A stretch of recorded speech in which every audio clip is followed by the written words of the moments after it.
Next Monday on November 22nd, I am putting out a video making Thanksgiving Day picks and debating a turkey. Mr. Gobblestone, the turkey.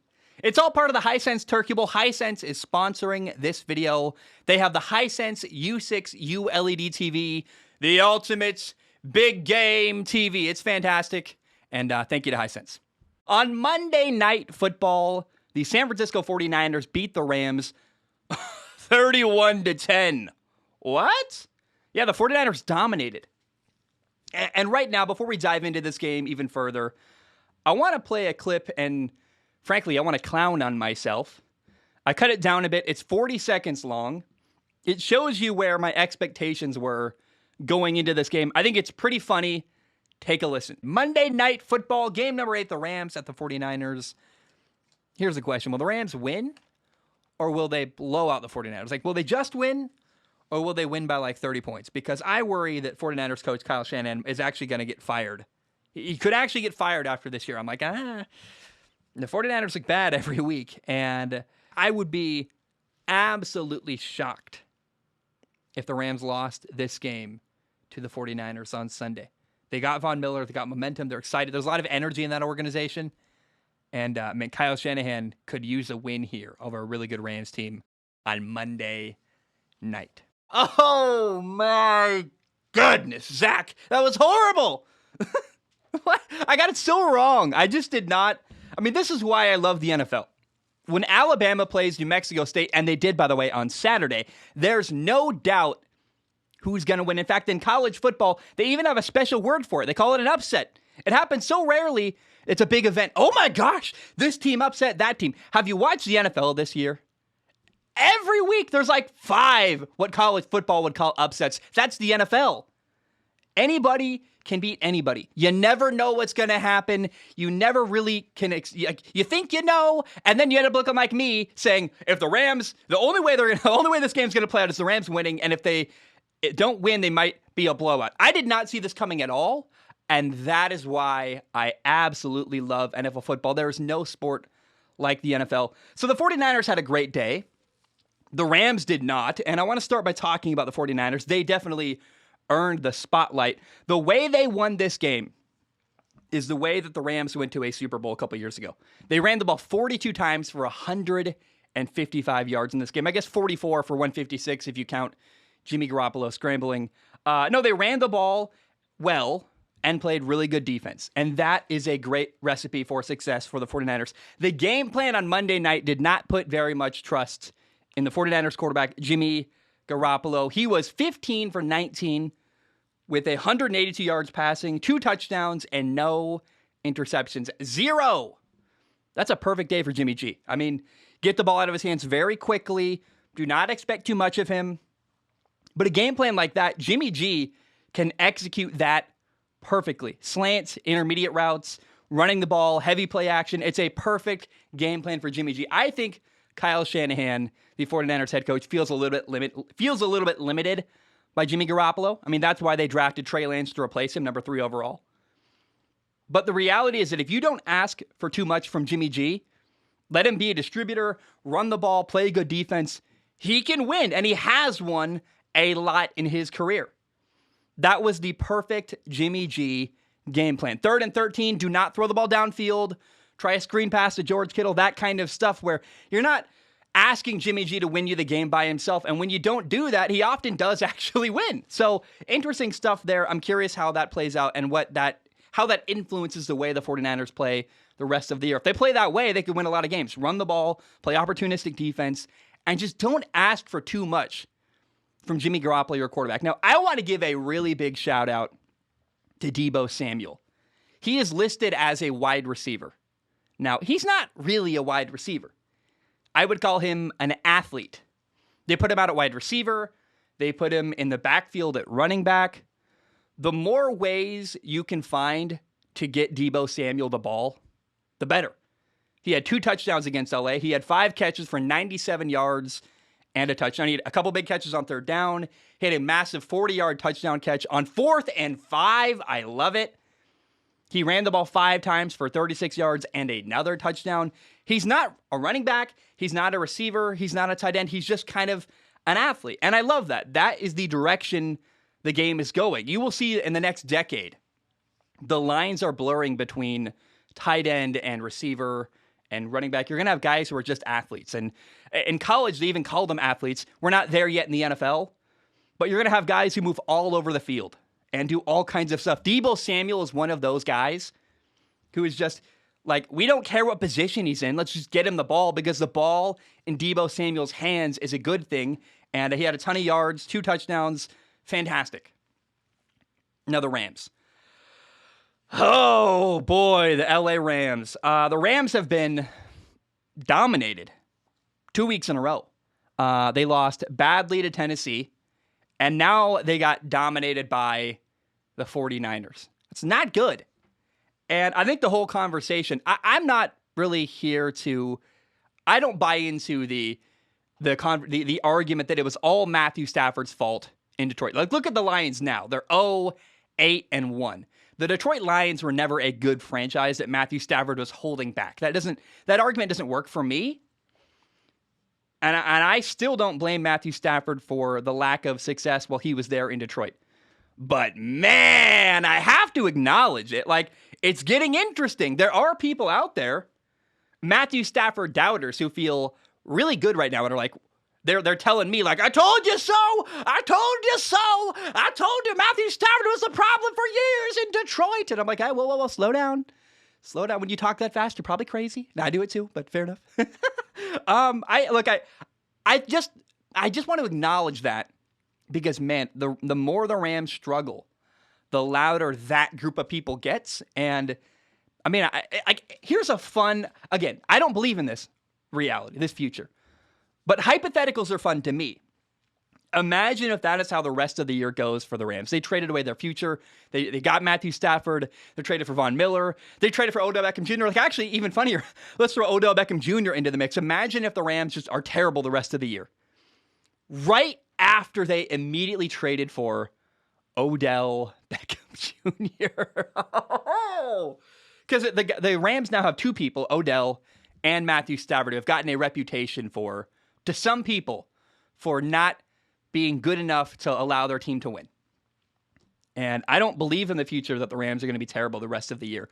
But hey, it's the only time I can talk about it is when they've lost 2 games in a row badly. Like, next week when they probably beat, I got a bye week. When they beat the Packers in 2 weeks, then my whole, like, this fun possible future is going to be, you can't talk about it. And so I might as well talk about it now while I still can. What if the Rams are bad the rest of the year? What?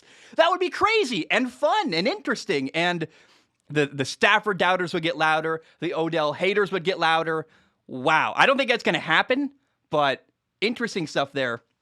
On the very first play of the game, the Rams threw a 5-yard hitch to OBJ. It felt like a statement to me. The Rams were like, we are going to get this guy the ball. Now, unfortunately, as the game went on, and the Rams got down by more and more points, and they had to run a hurry-up offense to try to get points quickly, they just took OBJ out of the game. He doesn't know the playbook well enough yet. They had to huddle, actually, to tell him the play and what to do.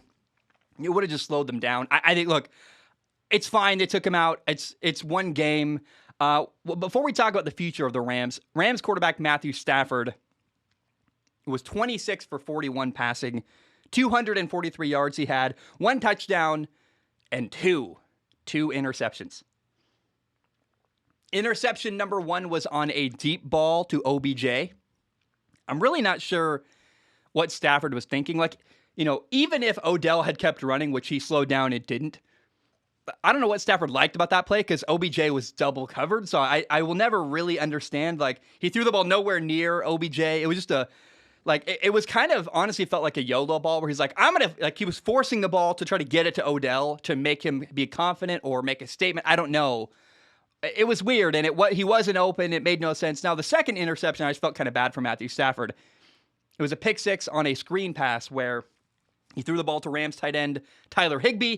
It bounced off of Tyler Higbee's hands and got grabbed by Jimmy Ward, taken for a pick 6. Shout out to Jimmy Ward, by the way. Jimmy Ward actually had both of Matthew Stafford's interceptions. Great job for him. But the Rams were off in every way you can imagine in this game. They had drops. They had bad throws. I mean, Cooper Kupp had a drop, which never happens on 3rd and 4, 3rd and 4, 3rd and 5.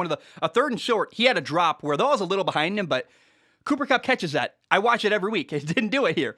They had a bad snap where the center literally didn't even get the ball to Stafford. He rolled it 2 inches and grabbed it. Illegal touching. You can't do that, but it was that kind of night. Everything that could go wrong for the Rams did go wrong. In the second half, the Rams had 3 and outs, punt, and another punt. Stafford had a embarrassing illegal forward pass where he ran way past the line of scrimmage and then still threw the ball. You can't do that, buddy. Sorry. What do you do? And he looked out of sorts. Nothing looked good for the Rams on Monday night. Now, hey, if you're a Rams fan, I would not panic. It's all good.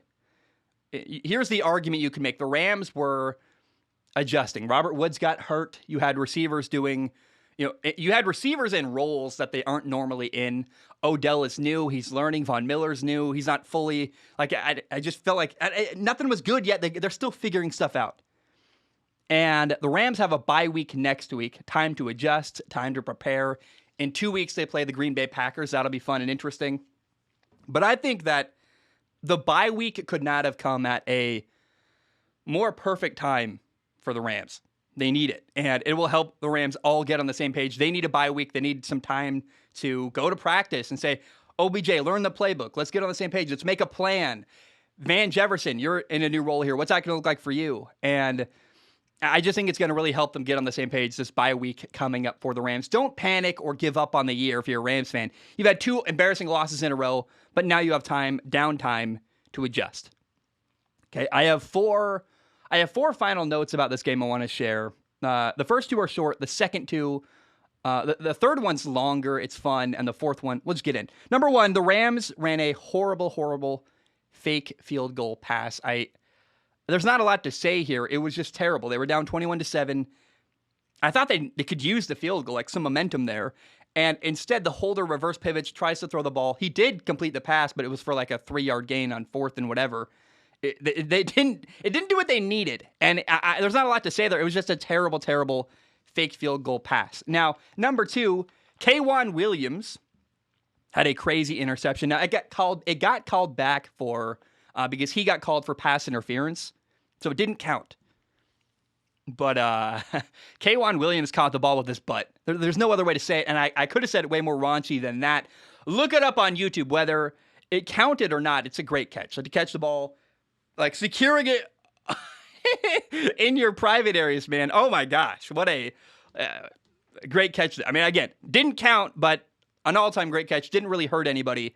The Jimmy, what is it? The Robert Hunt play from Thursday night. By the way, it's kind of interesting. NFL Week 10 started with a crazy victory where the Dolphins destroyed the Ravens, and you're like, what? And then it ended with the 49ers dismantling the Rams. Just start to finish. NFL Week 10 was really, really crazy. Number 3, it's a longer one. This will be so listen to what I'm saying. This is an intentional overreaction. It's a hypothetical, but I like that kind of stuff. I like to theorize, put my tinfoil hat on. It's fun. The 49ers, I thought, have proven, they did on Monday night, they proved that they can win with Jimmy G at quarterback. They've done it, and they went to a Super Bowl with Jimmy Garoppolo. They didn't need to prove that, but they did it again. They're oh yeah, this team is still very, very capable, even with Jimmy Garoppolo as our starting quarterback. So here's the hypothetical. What if the 49ers had drafted Kyle Pitts or Jamar Chase instead of a quarterback, Trey Lance, number 3 overall? I don't know that I would have done that, but it's a fun conversation. Now, I don't think Jamar Chase would work as well with Jimmy Garoppolo and his skill set. Jimmy G's deep ball isn't great, and Jamar Chase is at his best with the chemistry he has with Joe Burrow, so I don't think Jamar Chase would be as good for the 49ers. I think Penei Sewell is an interesting conversation, actually. He's the left tackle for the Lions. You can always use another left tackle. You're never going to go, wait, hold on, we have too many good offensive linemen, stop. No, yeah, I think that would have been an interesting move. But Kyle Pitts is the one where I'm like, oh, boy. That would be interesting. Imagine if Jimmy G was throwing to both Kyle Pitts and George Kittle. That'd be a ton of intermediate throws. That'd be a great fit. Kyle Pitts and George Kittle on the same team catching passes from Jimmy Garoppolo. That would be an interesting thing to see, and kind of sounds like a Madden team. That sounds kind of fun. Now, I'm not saying I would do any of that stuff. Kyle Pitts, Jamar Chase, Penei Sewell. In my opinion, Jimmy Garoppolo is limited, and Kyle Shanahan doesn't want a quarterback he has to be careful with. Remember, Jimmy G is regularly injured. I think he's at his best when he throws the ball like 19, 20 times a game. Kyle Shanahan doesn't want a guy he's got to tiptoe around with a game plan. And it is way too early to give up on Trey Lance. It is widely known he is a project. He's a guy with a ton of potential who's going to take a lot of time to develop. We all knew that going into the year, going into the draft.